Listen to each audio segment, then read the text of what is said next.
Podemos dizer que esse Senhor Jesus, o varão aprovado por Deus, o glorioso Cristo, é esse metro de 100 centímetros, esse metro completo de Deus, diante do qual todas as coisas do universo serão medidas. Por isso, a colocação que fizemos, número 2. Toda obra cristã será testada com relação à medida da sua eficácia em ampliar a medida de Cristo nesse universo. Porque Cristo é o varão medida de Deus. Se nós medíssemos todas as coisas como Deus mede, que diferença isso faria para nós? Nós não iríamos buscar a quantidade de psicologia que existe numa pregação cristã, nem de autoajuda. Nós não iríamos testar a obra de Deus pelos seus números e nem pela sua popularidade. Nós não iríamos medir uma reunião da igreja no sentido de que ela nos deu mais ou menos conforto e nossas emoções foram mais ou menos tocadas.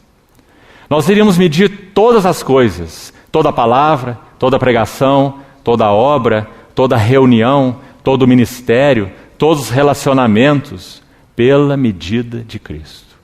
Quanto de Cristo há neste assunto? Essa é a única pergunta que nós deveríamos fazer. Mas como nós somos impressionáveis, e nos impressionamos com o que não deveria nos impressionar. Mas isso não muda o fato de Deus. A única coisa que conta para Deus é quanto de Cristo há em determinada pessoa, em determinado relacionamento, em determinado assunto, palavra, pregação, ministério, obra, reunião, louvores e tudo mais. Um texto ainda para nos ajudar, ainda nessa segunda consideração. Já dissemos, numa outra vez, que aquele quadro que aparece nos primeiros 3 capítulos de Apocalipse, eles são únicos, maravilhosos. Porque no capítulo 1 de Apocalipse, sem entrar em muitos detalhes, pelo menos nesse momento, talvez falemos um pouco mais quando tocarmos no assunto de João, mais no final da semana. No primeiro capítulo de Apocalipse, nós temos um quadro magnífico. Cristo Jesus glorificado, na visão de João. João descreve desde os cabelos, alvos como a neve, até os seus pés como bronze polido.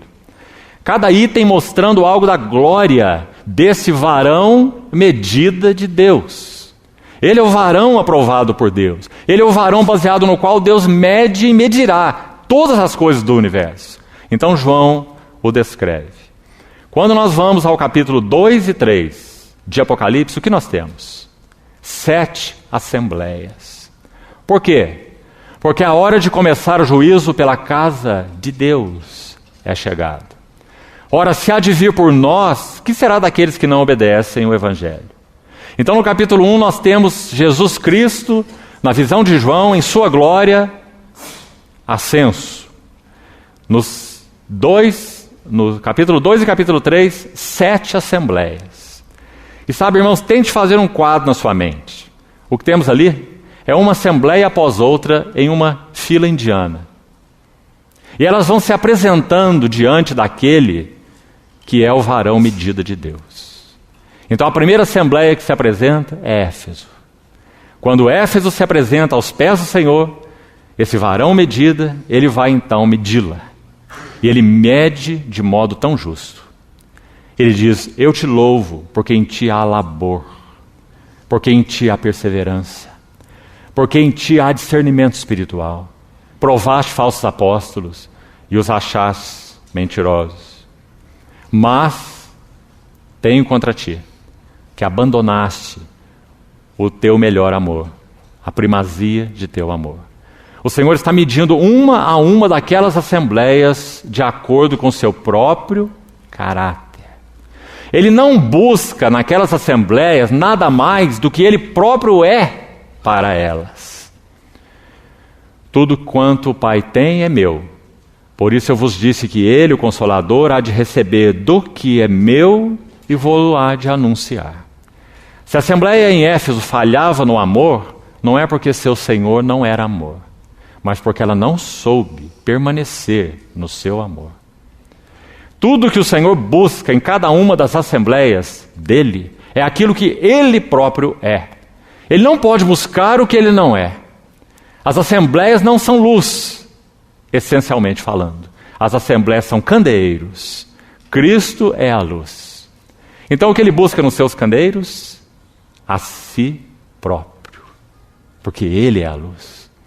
Então em Éfeso Ele busca amor. Ele reivindica amor. Ele faz essa demanda, porque Ele é amor. Em Esmirna Ele busca fidelidade. Ser fiel até a morte e dar-te-ei a coroa da vida. Por que Ele busca fidelidade na Assembleia de Esmirna? Porque Ele é a fiel testemunha. Ele não busca nada em Esmirna que Ele não seja para Esmirna. Compreendeu isso, irmão? Quando Ele se revela a Pérgamo, a próxima Assembleia, Ele se revela como aquele que tem na boca uma espada afiada de 2 gumes. Por quê? Livro de Hebreus, capítulo 4, verso 12, diz que essa espada é para separar, é para dividir alma de espírito, juntas e medulas, o que é carnal do que é espiritual, o que é terreno do que é celestial. E Pérgamo era uma assembleia misturada. O que faltava em Pérgamo era separação, ou santidade. Por que o Senhor busca santidade em Pérgamo? Porque Ele é o santo de Deus. E assim nós vamos por todas elas. Quando Ele escreve a Sardes, o que Ele está buscando em Sardes? Tens nome de que vives, mas estás morto. Ele é a ressurreição e a vida. A vida estava nele, a vida é a luz dos homens. Então Ele não busca nada em Sardes que Ele próprio não seja para Sardes. E o que faltava em Sardes era vida.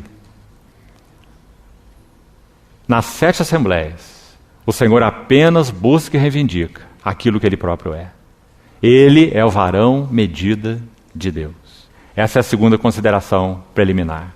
A terceira e última, antes de entrarmos então diretamente no tema. Se as 2 coisas que colocamos são verdade, então a terceira é uma consequência também das 2 primeiras.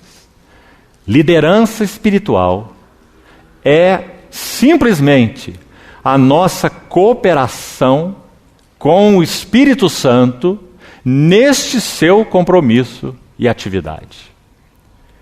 Liderança espiritual é nossa cooperação com esse líder com L maiúsculo, o Consolador, o obreiro de Deus com O maiúsculo, o Espírito Santo, nesse que é o seu compromisso e a sua atividade, quais sejam, encher todas as coisas com Cristo e encher Cristo com todas as coisas. Então o que é liderança espiritual? É termos o privilégio de nos postarmos como cooperadores de Deus, chamados por Ele. Não foste vós que escolhestes a mim, eu vos escolhi a vós e vos designei para que vades e deis muito fruto e o vosso fruto permaneça. Liderança espiritual é a nossa cooperação com o Espírito Santo, no seu compromisso e na sua atividade de encher Cristo com todas as coisas e todas as coisas com Cristo. Agora, irmão, decorrente dessa colocação, se então nós nos achegarmos a Deus, diante do privilégio que temos de sermos os seus cooperadores, só há uma alternativa, digamos assim, para Deus. Deus terá que tratar conosco. Se nos achegarmos a Deus para cooperarmos com seu propósito, Deus terá que tratar conosco, para que a nossa medida de Cristo e a nossa estatura espiritual estejam sempre crescendo. E aqui, irmãos, há uma advertência tão grande para nós todos, porque se isso não acontecer, então brechas serão proporcionadas para aquele que está interessado em destruir tanto a obra de Deus quanto os servos de Deus, o diabo. Se Deus não tratar conosco, essas brechas serão então proporcionadas para que o inimigo destrua a obra de Deus e até mesmo os seus servos.